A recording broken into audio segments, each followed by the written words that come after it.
So you recording? Okay, you see it, right? It says recording. Yeah. Okay. Hi, Asia. How you doing?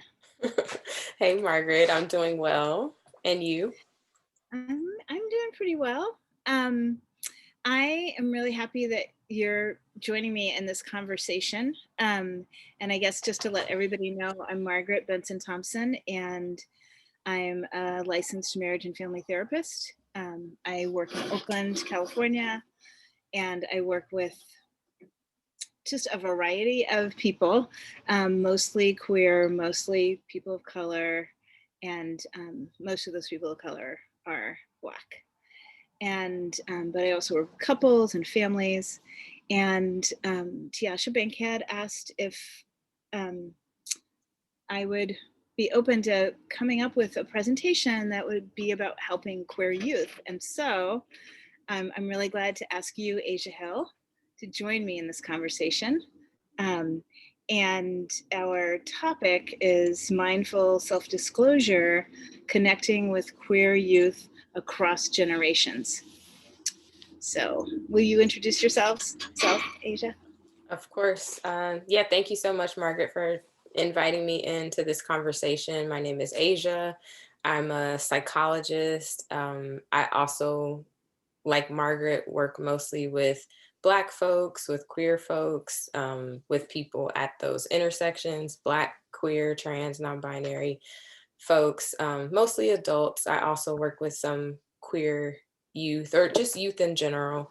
And that's been my training and practice since I've started doing therapy, is working mostly with queer, trans, non-binary, people of color, families, kids as well. Yeah, and in addition to my therapy practice with that client population, I also have a love connection service for LGBTQ plus people of color that supports people in making aligned partnerships and finding sustainable romantic and otherwise other connections as well. Thanks. That's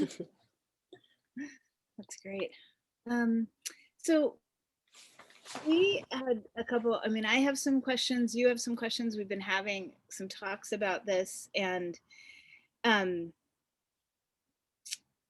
yeah, so the thing, what's relevant about this topic for you in terms of self-disclosure and being a psychotherapist, and what's relevant for you? Yeah. You want me to start or do you want Yeah, to? you start. Okay. So I would say this is relevant to me and for me just as a person, as a human, and also as a person who holds space for healing. One, like it was my experience at some point to be a queer youth. And I wish that I had space, back then for me. I wish that there were adults who made space for me to be curious about myself, be curious about queerness, to kind of explore that part of myself. And I didn't necessarily have that.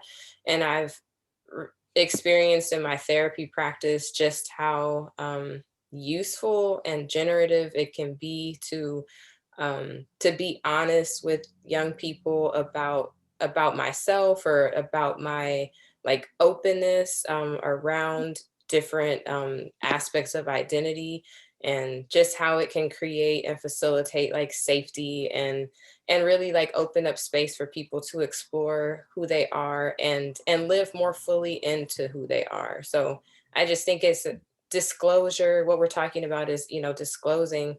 um, it can be really, it seems really simple, but I think it can be really, it's just really excuse me, helpful and important, to make space for other people to be okay with who they are.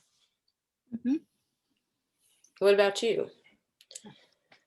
Well, I think it's relevant. I think about just these different practices in our clinical work, and that self-disclosure is something that um, the taboo against it really comes out of what I consider more kind of Eurocentric, rigid boundaries that don't look at community or don't understand my community. I guess that's so. As a therapist, I feel like over the years, I've been figuring out ways to ethically self disclose and um, how, just think about the parts of what makes it useful to a client, right? In terms of like always having that be my lens of like how it's for the person I'm working with and what's the meaning, right? But I think that there are different ways of working from the way I was trained, because I was trained um, not to I was trained to work with you know not to work with the people I work with, let me put it that way. So I've had Mhm. to figure out what works, what's ethics for me. And I think that depending on what the talking is, especially when I self disclose with young people or anybody else about my queerness, to me, it's a part of coming out and how important the acceptance of being queer is.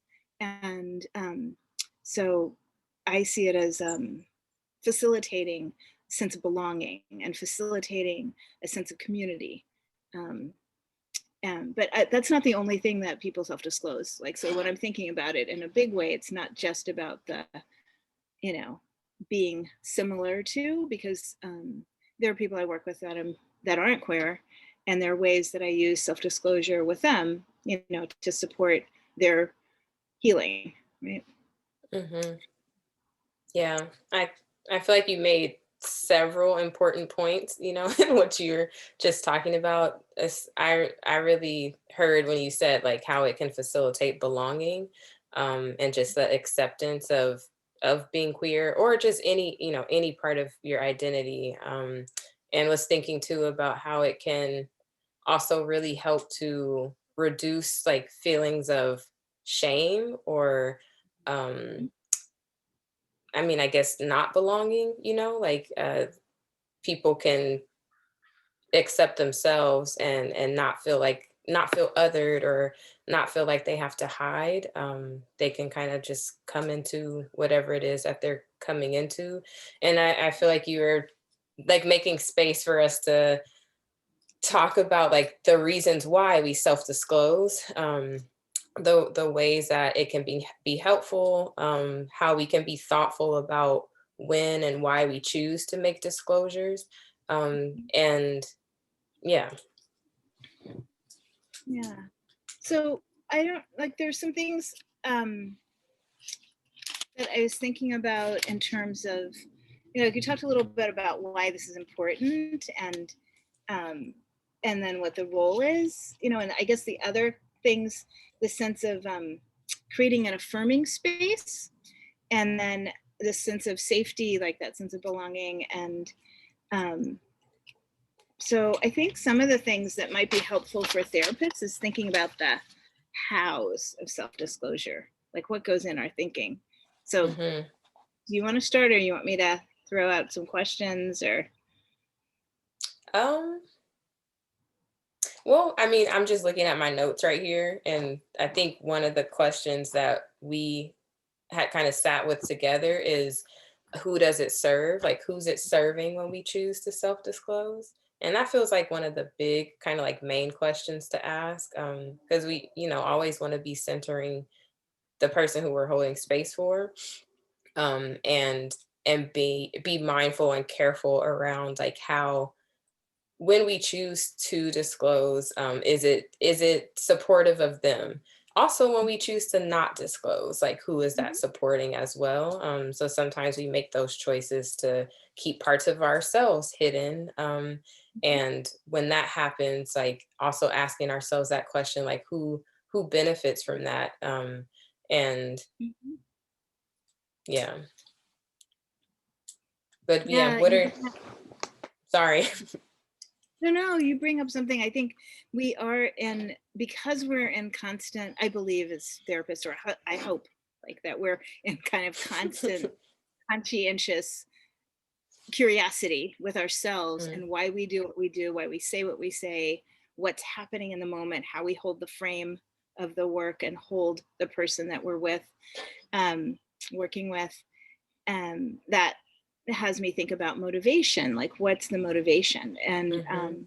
as a therapist, one's level of under self-reflection and understanding will help in like figuring out what's motivating the desire to self-disclose, or what's Mhm. motivating the desire not to, what's happening um, in the Right. work, and then what's happening in self as a therapist. Right. um, and sometimes the motivation is to feel connection, or to meet some perceived need that the client has about connection or belonging, or sense of like having an affirmed or a positive view of self, right? And so that self-disclosure might be able to assist that.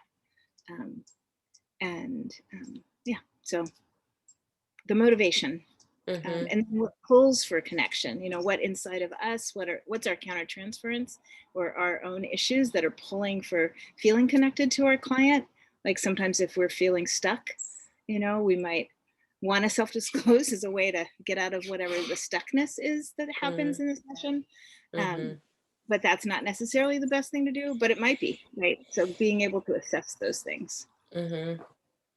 Yeah, Mhm. I feel like I mean, the last thing that you just said just reminded me of how case by case it all is. Like it is different for each relationship, for each, young person or whoever, each person that you work with. There might be situations that look very similar, where you make a different choice, or you might choose to disclose in one moment or not for many different reasons, because it's really important to sit with what Margaret is talking about, like what's motivating you in each moment to make the choices that you make. And yeah, just that the piece around self-reflection and self-awareness feels really important for us as clinicians, or even if you're not a clinician, whatever role that you have, and working Mhm. with youth, like being able to know yourself, like know what your values are, know what your attitudes are, your biases are, your limitations are, like what your boundaries are.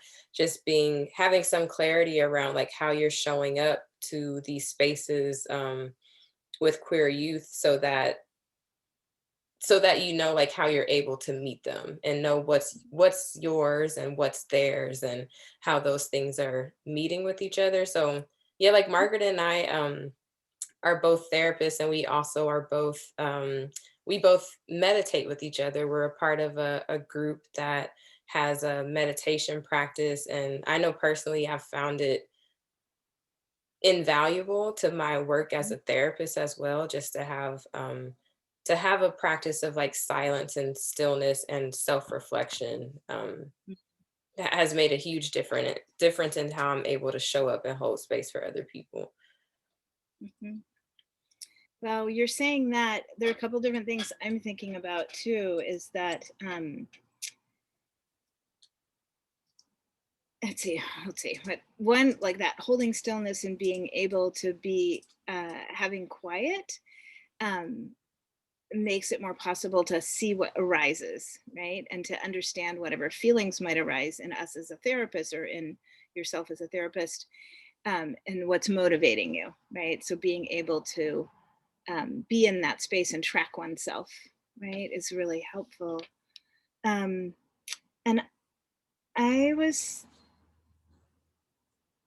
thinking about, I'm just trying to, like, there was something, that I thought about in that self exploration, um, being, knowing yourself, if you're not queer and you're working with queer youth, knowing what you understand about your own gender, what you understand about, it's not just to like being able to like read enough or talk to enough people or whatever, get enough consultation about working with people who are non-binary and people who are transgender, and like understanding other people, but like I think having a really clear understanding of one's own like sense of what's gender and what's sexuality and what's, how you hold yourself, how do you identify yourself in the world, and how do you, what privileges and what marginalizations you carry.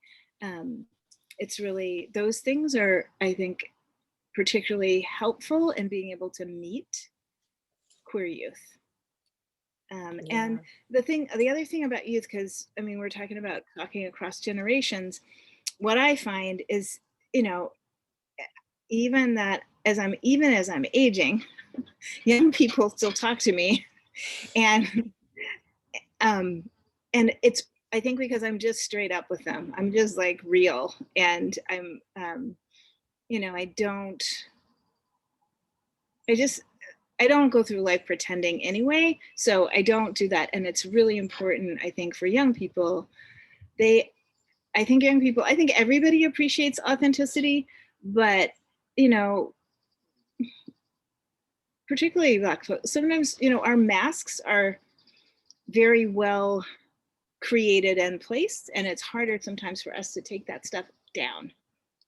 And so young people tend to have less of that, just protection, that masking, that protection that we create, that we have, and that we develop to go through the world to deal with the racism, to deal with the intersections of racism and sexism and homophobia and things. But young people have less of those, I think, and so they appreciate directness and honesty and realness. Um, Other things in terms of hows, like we talked about having your own practice and understanding yourself. And then I wonder, I'm just looking at my notes because that helps me. Um, there's something too about the sharing that um, feels like the sharing that can happen with self-disclosure in terms of sharing oneself or sharing an experience one's had, that is about like something that you talked about a couple times ago when we were just chatting, about collective care. Because to me, it's about being a part of a community. So whether there's something about sharing one's own experience that joins with another person to be like there's a we, not just an I and a you. Mhm. And so to me, that feels like a very, for me, the way I was raised in my family and my community, that we-ness feels very Black to me. Like I feel like Mm. that's not something that I learned in graduate school. I learned the I and the you. Mhm. But in my home and with my grandparents and my elders and with my community, I learned I'm with a we. Like I don't Mhm. exist outside the we.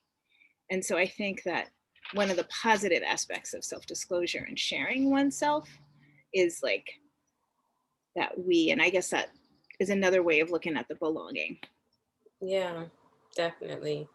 It to me it kind of it's like that resists objectification in a way.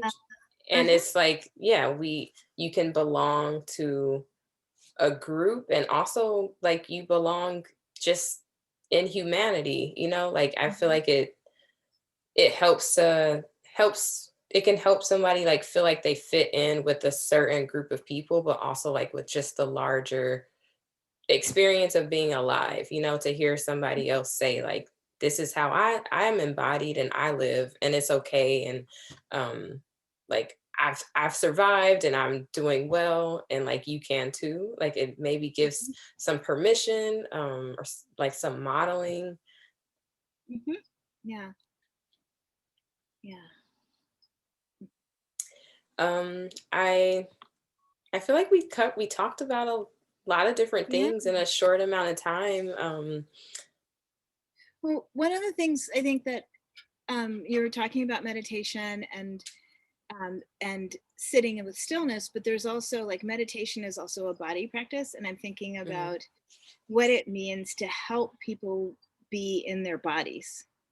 Right? There's something about being able to sit with someone and modeling. You said that word of being able to be present in oneself, right? And then um, I just think that that's one of the things, the pausing, like in terms of the hows of, if you're going to self-disclose or not, like that pausing and being able to track both in your own body what's happening and tracking what's happening with the client, like in their body. And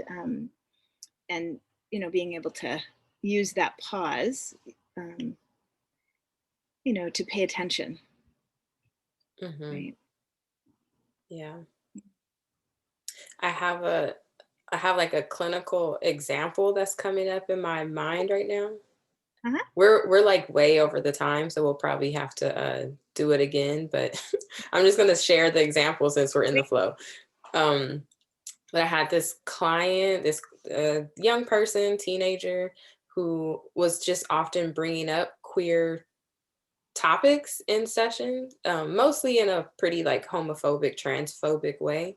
But it was so consistent that it was, curious to me, like why they were bringing this up so often, and sat with it for a long while, and then in one session, the like homophobic remarks were just like so intense that I ended up self-disclosing in that moment, and being pretty mindful about like what was coming up for me, but thinking that it would facilitate something for this person.